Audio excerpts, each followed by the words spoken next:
Bienvenidos a un nuevo relato de brujería. Mi nombre es Dilian, escritora y narradora de estas historias de brujería que tanto te agradan. Así que si no te las quieres perder, lo único que tienes que hacer es suscribirte y activar la campanita para que te avise en cuanto suba video nuevo. El día de hoy te voy a contar un relato, que más que un relato o una historia, es un recordatorio de que la maldad existe y puede venir incluso de la misma sangre. Te invito a que escuches hasta el final, y si quieres dejarme algún comentario, eres bienvenido. Sin más preámbulo, iniciemos el relato de brujería.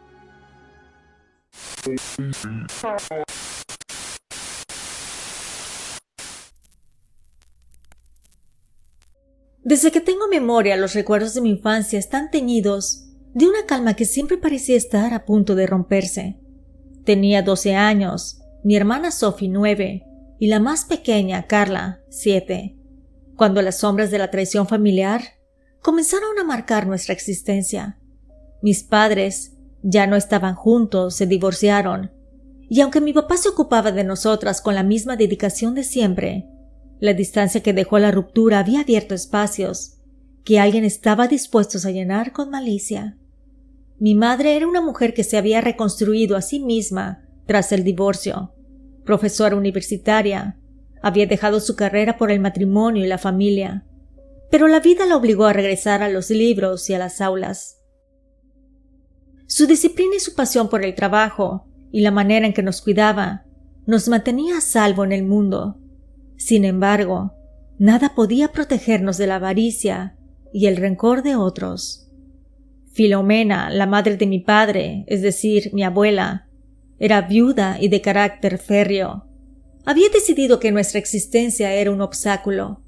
Según ella, mi padre debía concentrarse en los bienes y propiedades heredados de la familia, y no en nosotras. No soportaba que su hijo fuera generoso, que nos cuidara y que nos diera la vida que merecíamos, mientras ella veía pasar cada oportunidad de controlarlo. Y fue entonces que ella en algún momento ideó un plan que cambiaría mi infancia para siempre. Todo comenzó con la llegada de un paquete. Mi madre lo recibió con sorpresa, pero sin alarma. Eran dulces caseros, preparados con cariño, enviados por la abuela Filomena. Ella vivía en otra ciudad.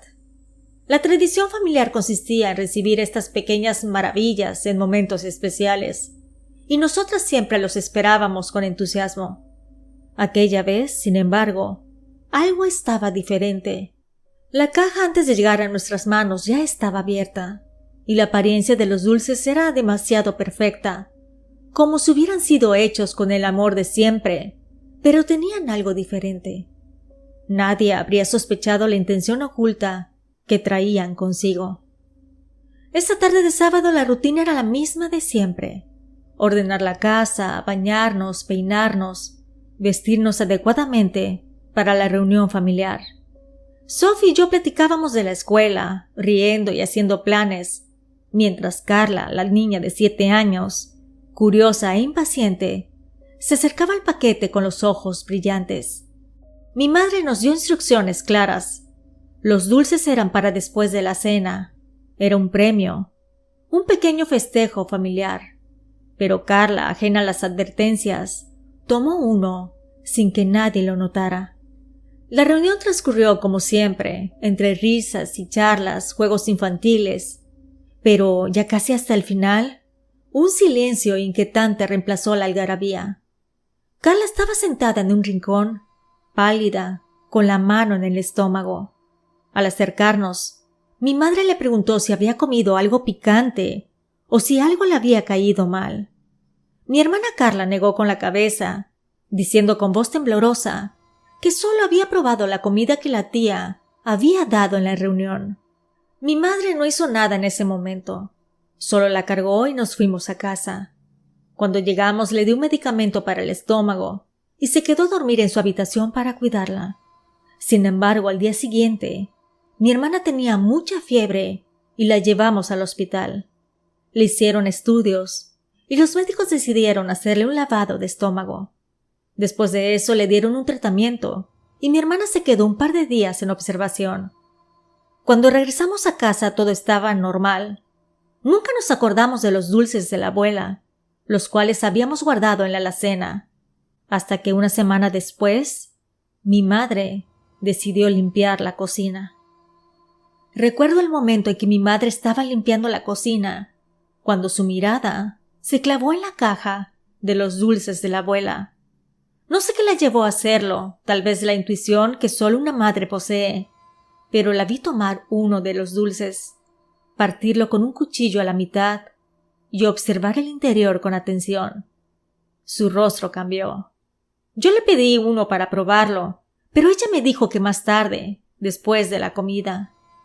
Llamó al vecino, un hombre mayor, que había trabajado años como químico en un laboratorio, y le pidió que viera lo que había adentro. Recuerdo que el hombre observó con el ceño fruncido, y luego dijo que no era posible que adentro del chocolate tuviera gusanos, y menos porque todavía no caducaban, y en donde vivíamos era zona de frío. Mi madre, incrédula, tomó un cuchillo y partió otro dulce. El mismo resultado. El interior estaba gusanado. Tenía un olor agrio, casi insoportable, como si algo se hubiera podrido lentamente desde adentro. Uno a uno fueron abriendo todos, y estaban igual. No había duda de que aquello no era casualidad. Mi madre cerró la caja, la guardó dentro de una bolsa negra, la selló y la llevó a la basura del fondo del patio, lejos de nosotras. Si bien se nos hacía extraño todo aquello, jamás imaginamos que la abuela estuviera involucrada. Era la madre de mi padre, y por lo tanto, era sangre de nuestra sangre. Sin embargo, lo que sucedió después hizo que abriéramos los ojos. Los días siguientes el aire en la casa se volvió extraño. Mi hermana Carla, la más pequeña, y la única que había probado el chocolate, comenzó a cambiar. Su alegría infantil se apagó poco a poco. Ya no corría por la casa, ya no reía. Pasaba largos ratos sentada junto a la ventana, mirándose a la calle sin decir palabra. Por las noches, se despertaba llorando diciendo que tenía miedo, pero que no sabía de qué. Mi madre intentó mantener la calma, pero su mirada comenzaba a llenarse de preocupación. Mi hermana casi no quería comer, y cuando lo hacía revisaba la comida con cautela, oliéndola antes de llevársela a la boca. Era como si hubiera perdido la confianza en todo lo que la rodeaba. Después de varios días sin mejora, mi madre decidió llevar a mi hermana a un psicólogo infantil.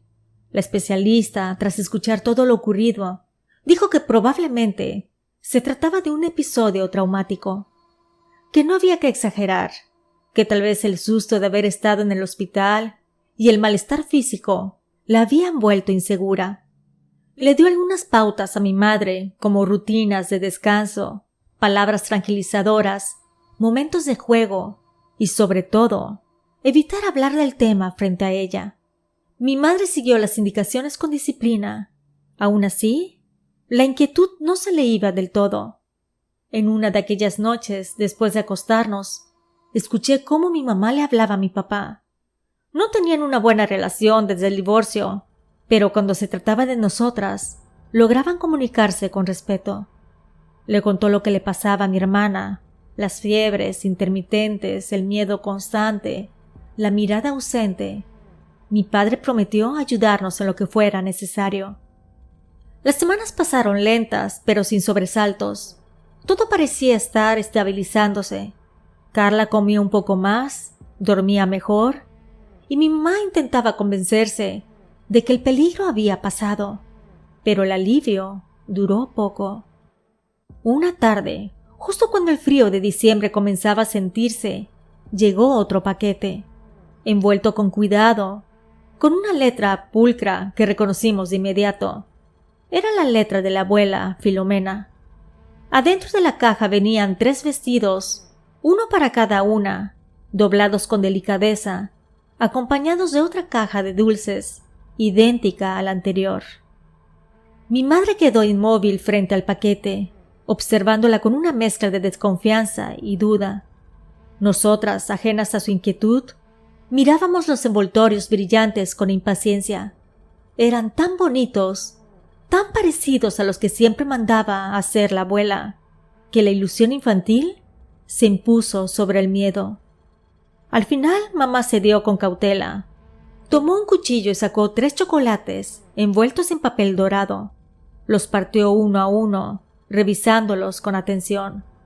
No encontró gusanos, ni un olor extraño, ni señales de descomposición. Todo parecía estar en orden, así que nos dio permiso de comernos los chocolates. Aquella decisión marcó un antes y un después.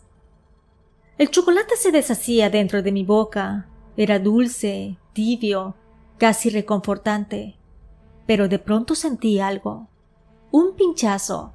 Era agudo, como una punzada que me cortó la lengua y me arrancó un gemido ahogado. Escupí el trozo de inmediato y lo que cayó sobre el plato me hizo estremecer. Era un pequeño fragmento brillante, delgado, irregular. Era un trozo de cristal. Mi madre se levantó de golpe, me tomó del mentón y me hizo abrir la boca grande. Vi el terror reflejado en sus ojos cuando notó un punto de sangre sobre mi lengua. Luego le dijo a mis hermanas que escupieran los chocolates de inmediato. Ellas, al ver la expresión de mi madre, escupieron lo que estaban a punto de tragar. Mi hermana Carla tosió primero, un sonido seco, ahogado, que se transformó en llanto. Su rostro se puso blanco y lágrimas comenzaron a rodarle por las mejillas. Sophie la miró confundida hasta que un hilo de sangre le bajó por la comisura de los labios. Mi madre le metió los dedos a la boca, tratando de sacar los restos del chocolate, pero mucho del chocolate ya se lo había tragado.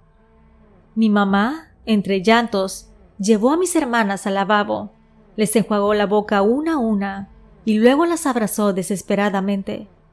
Aquella noche mi madre no durmió. Se quedó en la cocina, bajo la luz amarillenta del foco, con los brazos cruzados sobre la mesa y la mirada clavada en los chocolates. Frente a ella, los trozos de vidrio parecían brillar con malicia. Yo la observaba desde el pasillo, sin atreverme a hablarle. Mi mamá no necesitó pensarlo demasiado. La coincidencia era imposible. 2 paquetes, 2 tragedias y una misma remitente, la abuela Filomena. La vi levantarse con decisión, tomar el teléfono y marcar el número de mi padre. Eran casi la 1 de la madrugada, pero a ella no le importó. No supe exactamente qué dijo, pero a los pocos minutos escuché el motor de un coche acercarse a la casa. Mi padre llegó sin demora. Entró con el rostro pálido, como si algo dentro de él ya supiera lo que estaba a punto de ver. Ambos se sentaron frente a la mesa. Mi padre observó todo aquello, la caja de chocolates, el lazo perfectamente hecho, la tarjeta de la abuela. Entonces mi madre le contó de la herida de mi boca, la herida en la boca de mi hermana. Él no dijo nada. No necesitó hacerlo. En su silencio se notaba la mezcla de horror y vergüenza, como si le hubieran arrancado algo del alma. Cuando terminó de revisar los chocolates, se levantó sin despedirse, abrió la puerta y se marchó. Aquella noche no volvió. Pasaron los días sin noticias de él. Mi madre, aunque trataba de mantener la calma, tenía el rostro demacrado y el coraje por dentro.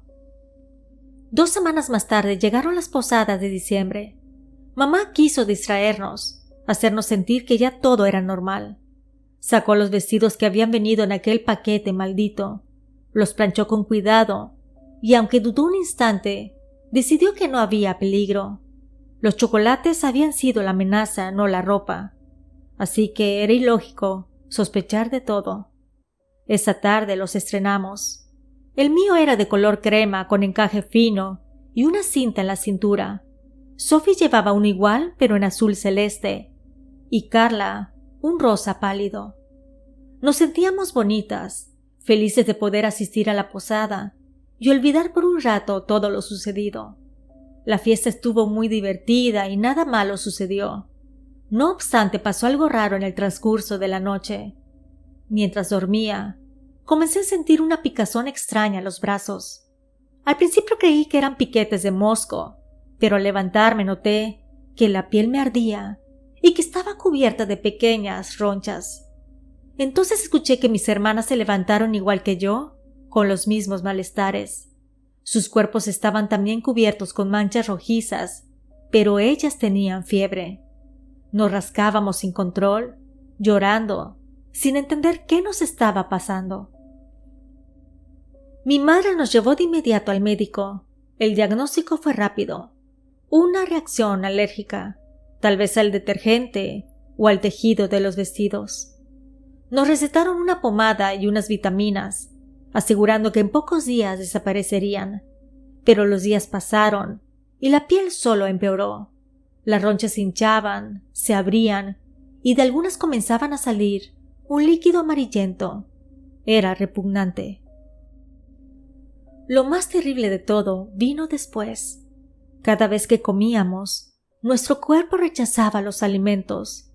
Apenas pasaban unos minutos y empezábamos a vomitar. El olor de lo que arrojábamos era algo que no puedo describir sin sentir náuseas, incluso al día de hoy. Tenía una mezcla entre hierro oxidado y carne podrida. Era un hedor tan penetrante que llenaba toda la casa. Los médicos no encontraban explicación científica. Decían que posiblemente era una infección intestinal severa, aunque ningún análisis mostraba bacterias o virus. Todo era normal, decían, como si nuestros cuerpos se hubieran enfermado de algo invisible.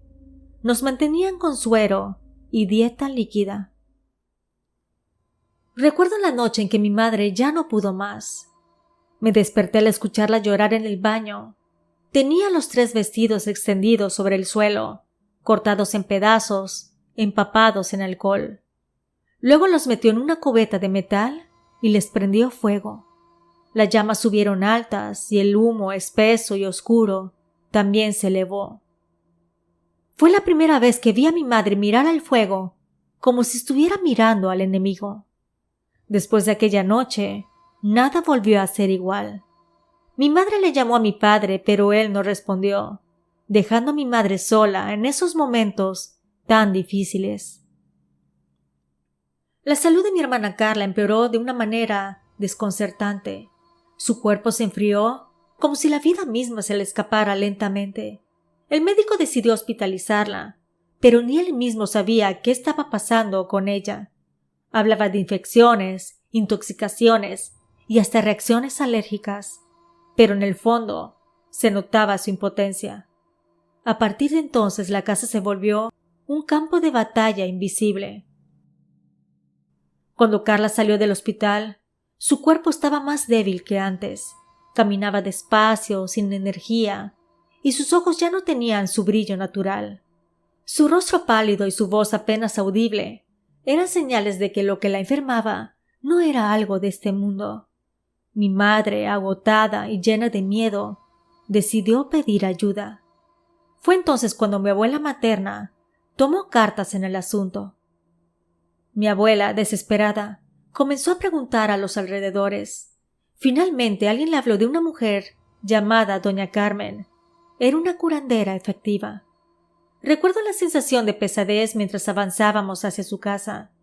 Incluso dimos varias vueltas por la calle para tratar de llegar al destino, pero parecía que no podíamos verla. Hasta que mi madre le preguntó a una señora que estaba caminando. Ella nos dijo que estaba a un par de casas.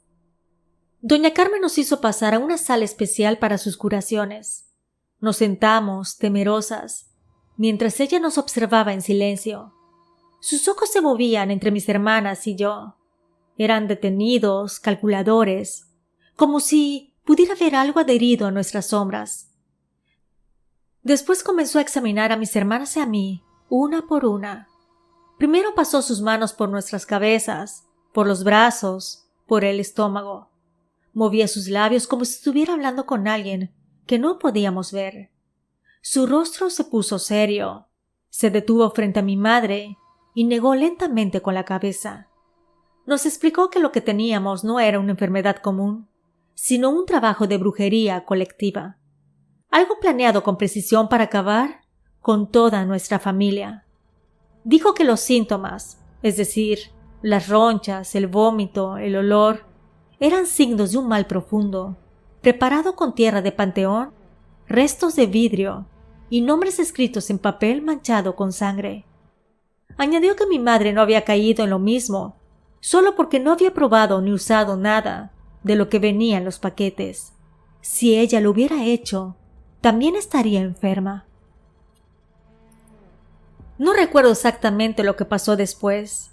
Era apenas una niña y mi mente ha borrado algunos fragmentos de aquella tarde, como si los hubiera cubierto con una sombra. Pero sí recuerdo el olor del humo que llenó la habitación cuando la curandera comenzó a trabajar. Después de esa visita, los cambios comenzaron a notarse. Las ronchas de nuestra piel se fueron apagando poco a poco, las náuseas disminuyeron y por primera vez en mucho tiempo pudimos comer sin vomitar. Nuestros cuerpos, debilitados por la anemia, empezaron a recuperar su fuerza. Mi madre parecía estar más tranquila, aunque su mirada había cambiado. Ya no era la misma mujer incrédula que confiaba ciegamente en las explicaciones científicas. 6 meses después de aquella primera visita con doña Carmen, la vida comenzó a tomar un rumbo distinto, como si el aire de la casa finalmente se hubiera purificado de todo aquello que nos oprimía. Mi hermana Carla recuperó el color en las mejillas, Sofía volvió a reír y mi madre poco a poco volvió a sonreír con sinceridad. Hasta mi padre, que en ese entonces mantenía una distancia prudente, empezó a aparecer con más frecuencia en la casa. En ese período de tiempo, él tenía un noviazgo con una mujer que era buena y amable, que nos trataba con cariño.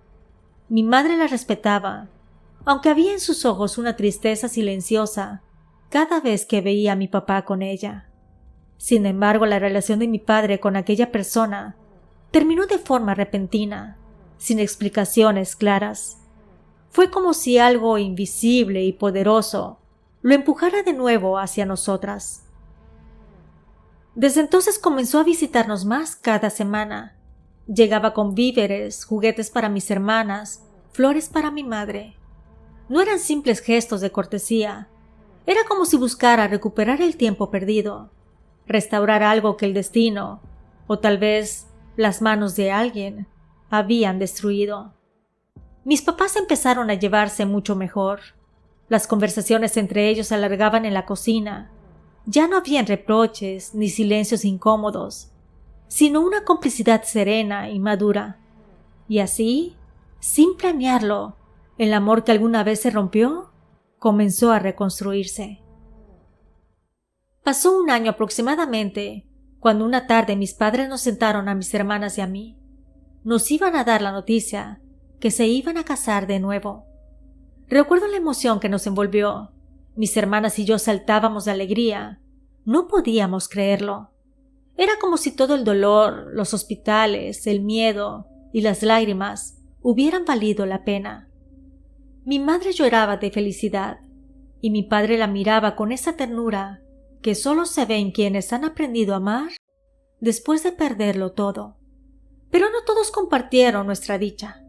Mi abuela Filomena no soportó la noticia. Se le veía contrariada, como si algo se le retorciera por dentro. Su rostro, antes orgulloso y altivo, se tornó sombrío. No asistió a la boda, ni envió felicitaciones, ni tampoco nos volvió a visitar. Se distanció por completo. Hoy, ya adulta, entiendo cosas que en aquel entonces se me escapaban. Comprendo que hay amores tan genuinos que ni la maldad ni los conjuros logran romper. Mi padre y mi madre, a pesar de todo lo que vivieron, volvieron a elegirse. Y ahora, mirando hacia atrás, me atrevo a pensar que tal vez fue mi abuela quien pidió un trabajo para separarlos. Quizá su egoísmo disfrazado de protección fue lo que provocó aquel divorcio tan repentino, aquella oscuridad que nos envolvió durante años. Pero lo que está destinado a ser, simplemente vuelve. Se casaron nuevamente y desde entonces han permanecido juntos. Sin embargo, el destino no dejó impune a quien sembró el mal. 3 años después de la segunda boda, mi abuela Filomena enfermó. Al principio dijeron que era una infección leve. Luego los médicos empezaron a usar palabras confusas, diagnósticos imposibles. Finalmente afirmaron que mi abuela tenía lepra. Nadie podía creerlo, porque esa enfermedad estaba erradicada hacía décadas. Sin embargo, su piel comenzó a cubrirse de manchas oscuras, de llagas que no cicatrizaban, y una pestilencia que impregnaba la casa entera. Con el paso de los meses su aspecto se volvió tenebroso.